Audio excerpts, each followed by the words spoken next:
আসসালামু আলাইকুম। কি অবস্থা সবার? আশা করছি ভালো আছেন। আজকে ভিডিওতে আমরা কিন্তু একটা চমৎকার আইডি কার্ড ডিজাইন করে দেখাবো। যারা ডিজাইন শিখতে চাচ্ছেন তারা আশা করছি আমার এই দেখানো পদ্ধতি অনুসরণ করলে খুব সহজেই এই ডিজাইনটা শিখতে পারবেন।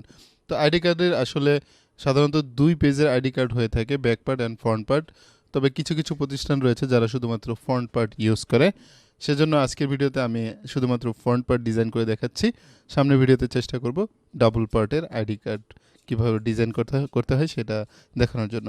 তো আশা করছি ভিডিওটা খুবই ইন্টারেস্টিং হবে। তো চলুন শুরু করা যাক।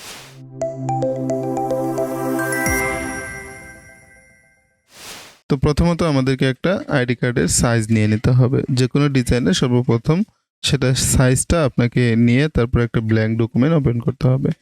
তো আমরা এখানে ফাইল অপশনে যাচ্ছি। ফাইল অপশন থেকে নিউ থেকে আমরা চলে যাব।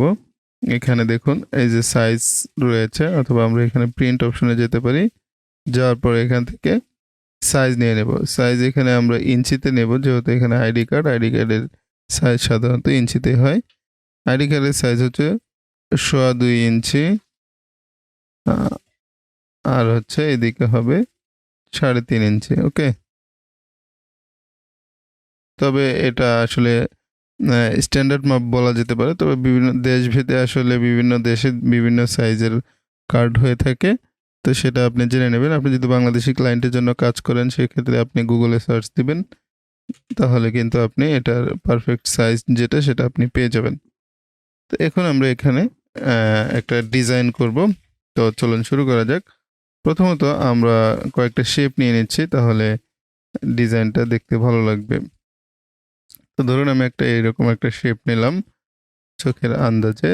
শেপ নিয়ে ধরুন একটা কালার দিব। প্রথম এই কালারটা দিয়ে দিলাম। এই স্টক যদি দেওয়া থাকে তাহলে এটা বন্ধ করে দিতে হবে। তো কালার দেওয়ার পর আমরা এটা রাউন্ড শেপ করে দিচ্ছি। ধরুন 20 দিলাম। ওকে, 20 দেওয়ার পর আমরা এটাকে আর ট্রান্সলেট করে নিচ্ছি। ট্রান্সলেট করে এটা পাশে রাখলাম। রেখে যদি আমরা এই অংশটাকে এভাবে টান দিয়ে দিই তাহলে কিন্তু একটা চমৎকার শেপ হয়ে যাবে। এটা শেপ হলো। এভাবে করে আমরা এই শেপটাকে আবার ওপাশেও দিতে পারি।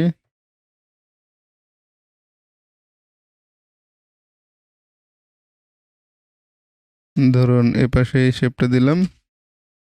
দেওয়ার পর এটাকে একটু ডুপ্লিকেট লেয়ার করব। কন্ট্রোল জে চাপলে একটা ডুপ্লিকেট লেয়ার হয়ে যাবে। এই দেখুন এখানে একটা লেয়ার ছিল, দুটো লেয়ার। আমরা যখন কন্ট্রোল জে চাপবো তখন এখানে দুটো লেয়ার হয়ে যাবে। দুটো লেয়ার হওয়ার পরে আমরা নিচের লেয়ারটাকে শিফট ধরে অ্যারো বাটন চেপে পাশে নিয়ে আসবো। এনে এটা একটা কালার দিয়ে দিচ্ছি। ওকে, এটাকে একটু উপরে উঠিয়ে দিই। ওকে, এখন এই পাশেও একটা এই ধরনের শেপ দেওয়ার চেষ্টা করব। তো এটাকে ধরে এনে এই পাশে দিয়ে দিচ্ছি। ওকে, চমৎকার একটা শেপ হয়ে গেল। কিন্তু এখন আমরা আরেকটা ডিজাইন নিতে পারি। যেমন এটাকে আরেকটা ডুপ্লিকেট করলাম, করে এটাকে আরেকটা ট্রান্সলেট করব। যেমন এটাকে যদি ধরে বড় করে দিই, দিয়ে যদি এটাকে নিচে নামিয়ে দিলাম, আর এটার একটা কালার দিয়ে দিলাম। ব্যাস, আমাদের কিন্তু একটা চমৎকার ডিজাইন হয়ে গেল। এখানে আর বেশি কিছু নেই। এখন আমরা একটা ছবি দেওয়ার ঘর। তো এখন আমরা যতগুলো শেপ নিলাম এই শেপগুলোকে একটা গ্রুপ করে দিচ্ছি, দিয়ে এখানে লিখে দিচ্ছি শেপ।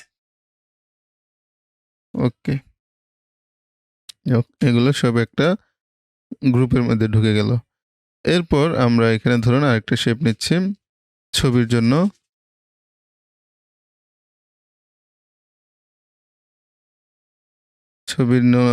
ছবির জন্য নিলে তাহলে আমরা এটার এই ধরনের একটা কালার দিয়ে দিচ্ছি। ওকে, কালার দিয়ে আমরা যদি ছবির পাশে আরেকটা শেপ দিয়ে দিই তাহলে দেখতে ভালো লাগবে। কন্ট্রোল টি দিলাম, দিয়ে এটাকে ছোট করে দিচ্ছি।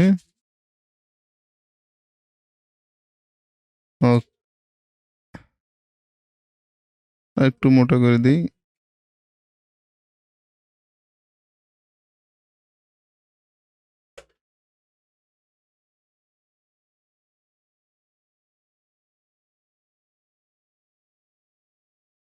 তো এটাকে যদি আমরা একটু গ্রে টাইপের কালার আর একটু গাঢ় করে দিই, ব্যাস চমৎকার।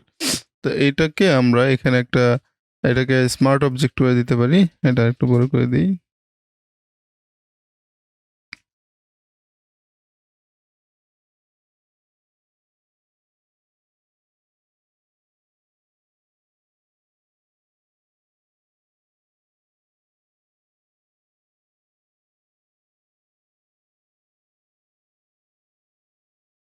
ওকে।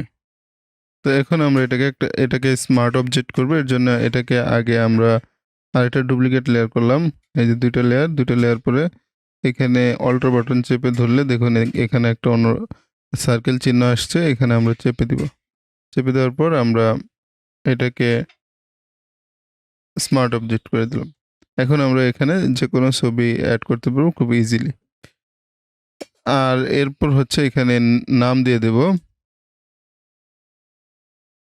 মোখলেসুর রহমান। আমরা টেক্সটটাকে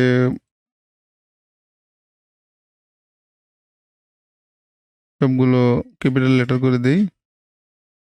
এটাকে মিডিয়াম আছে, এটাকে আমরা যদি একটু এক্সট্রা বোল্ড করি। ওকে,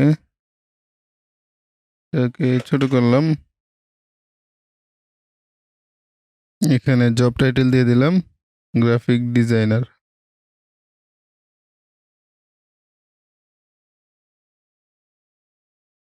এটাকে অবশ্যই আমরা বোল্ড থেকে নর্মালে নিয়ে আসবো। আর ফন্ট সাইজ একটু ছোট করে দিচ্ছি। এটা চাইলে আপনি সেন্টার অ্যালাইনমেন্ট করে দিতে পারেন, অথবা আপনি চাইলে লেফট অ্যান্ড রাইট করে অ্যালাইনমেন্ট করে দিতে পারেন।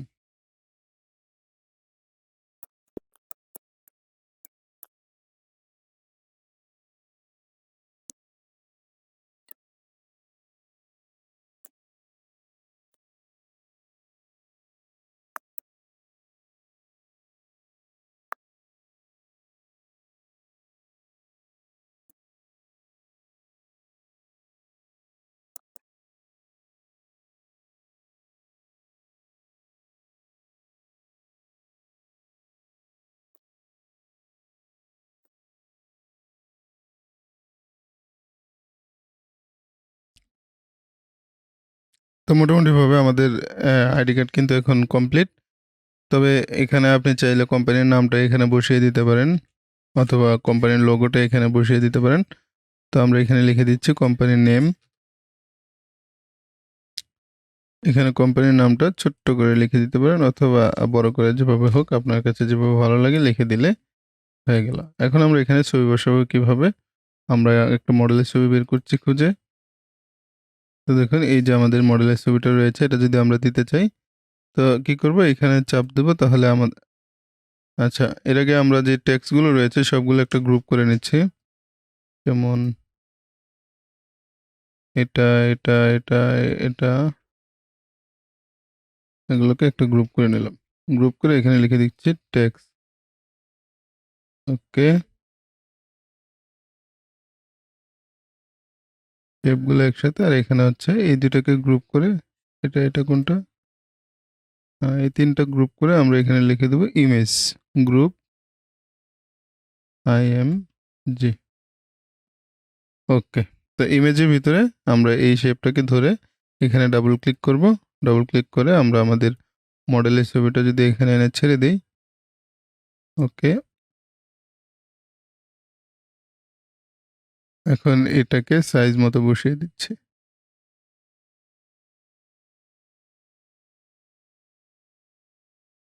সেভ দিলাম, Ctrl+S দেওয়ার পরে দেখুন এই যে আমাদের ডিজাইনটা কিন্তু ফুলফিল কমপ্লিট।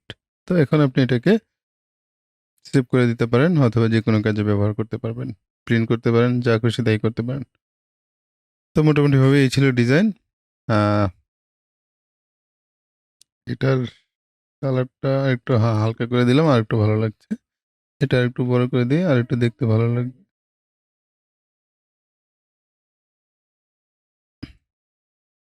ডিজাইন করতে করতে একটা সময় আপনার চোখের আন্দাজে আপনি বুঝতে পারবেন যে এই ডিজাইনটা এভাবে না এভাবে করলে ভালো হবে, এভাবে না এভাবে করলে ভালো হবে। করতে করতে আপনি বুঝতে পারবেন। তো এতক্ষণ ধৈর্য সহকারে ভিডিওটা দেখার জন্য আপনাকে অসংখ্য ধন্যবাদ। আশা করছি ভিডিওটা যদি ভালো লাগে তাহলে আপনি ফেসবুক থেকে দেখলে পেজটাকে ফলো করে দেবেন, আবার ইউটিউব থেকে দেখলে চ্যানেলটাকে সাবস্ক্রাইব করে দেবেন। এ ধরনের ভিডিও নিয়মিত পেতে আপনি অবশ্যই এই কাজটা করতে পারেন। আশা করছি সামনের ভিডিওতে আবার আপনার সঙ্গে নতুন কোনো ডিজাইন নিয়ে, নতুন কোনো টিউটোরিয়াল নিয়ে হাজির হব। সেই প্রত্যাশায় বিদায় নিচ্ছি। ভালো থাকবেন। খোদা হাফেজ।